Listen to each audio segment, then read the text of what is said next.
So news just came out that the Dolphins have decided to extend Tua on a 4-year, $212.4 million extension. So let's hear what Nick Wright had to say in the past hour on First Things First. Goes into the First Things First newsroom, which is Adam Schefter's Twitter feed that our producer read. 4 years, $212 million deal for Tua, keeps him in Miami. This puts him behind Joe Burrow and Trevor Lawrence, but ahead of Jared Goff, Justin Herbert, Lamar, and Jalen Hurts. Nick, I was surprised by this deal because there was always this health concerns. Are they committed to Tua? Yeah. Did this take you by surprise? Yeah, I think it's a mistake. And I really like Mike McDaniel. I think he's very sharp, and I have graded him on a curve, which is look at everything he's doing with a, to me, obviously limited quarterback. He now has seemingly signed off and advocated, because we know the owner's not in love with Tua. The owner tampered with Tom Brady to try to replace Tua, tried to go get Deshaun Watson, tried to replace Tua. Now maybe fell in love with him. Maybe he's giving him $200 million. But if he did, I would imagine it wouldn't be because it would be in part because Mike McDaniel's vouching for him. So the reason I say all that is the curve is now removed. You have now signed off on this guy is a force multiplier. This guy is not, a bus rider. He is a bus driver. Okay. I don't think he is. And so I would have, if I were the Dolphins, I would have, Tua, are you really going to miss games? Is that what you're going to do? I would have had him play out this year. If he plays well, say, I know it's a crummy businessman, probably going to franchise tag you while we figure out what we're going to do with the quarterback position. I wouldn't tie myself to Tua at north of $50 million a year. The Dolphins have. I think there's a ceiling on their team with him as the quarterback. I think that, and that's even if every game's in 80 degrees balmy. And so it's not surprising. I thought it was going to happen, but I think it's a mistake. So Nick Wright believes the Dolphins doing this deal is a mistake, and I honestly see where he's coming from, but I also see where the Dolphins are coming from, because while it is pretty tough to have to pay Tua as the number 3 quarterback in the NFL when you have guys like Lamar Jackson making a little less than him, Patrick Mahomes still at $45 million per year.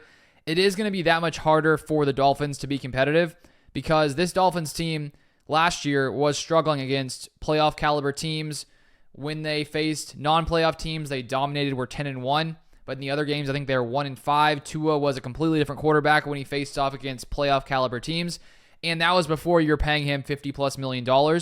And so, of course, when you pay a quarterback $50+ million, you have to start, making tougher decisions around the rest of your roster. You can't pay as many players as much as you would have been able to when a quarterback's on a rookie deal. And that's why so many teams try to take advantage of those quarterbacks on rookie contracts, just because you have such a massive advantage when it comes to, if you have a player playing at top 10 level and you're only paying him, $4, $5, $6, whatever million a year, that's much better than having to pay the same guy $50+ million per year. And so while I don't love this deal for the Dolphins, especially considering you're having to give Tua $167 million guaranteed, it's very similar to the Jared Goff deal.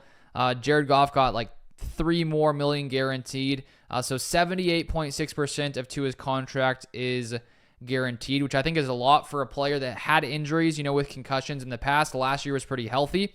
And so while I don't love the deal for the Dolphins to have to pay Tua this much money, I also get it because the quarterback market is what the quarterback market is.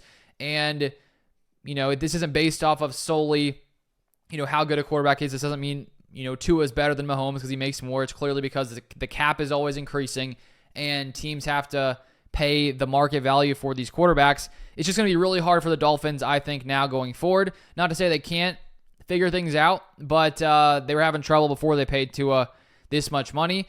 And I guess the real thing is with the Dolphins is what other option did they have? Because if you don't pay Tua, then you're going to have to try to find another quarterback, and that's tough to find. It's going to be tough to find a quarterback who is that much better than Tua. I think that, you can take a chance, and maybe try to see if someone will become available in free agency. I just don't think there's many options that would be better than Tua in this situation. Then you would have to go back to the draft and try to hopefully hit on a quarterback, wait for them to develop. So I get why teams pay quarterbacks at this top tier level, even if they're not as good as some of the guys around them, like Lamar Jackson, like Joe Burrow. You sort of almost have to do it and then hope that you can figure things out. So I fully understand it. I don't think it's the end of the world for the Dolphins, but I'm much more confident in paying a guy like Jordan Love, who I think has shown much more than Tua, playing against top tier teams last year, winning a playoff game, which Tua hasn't done. And so all in all, I get why they did it.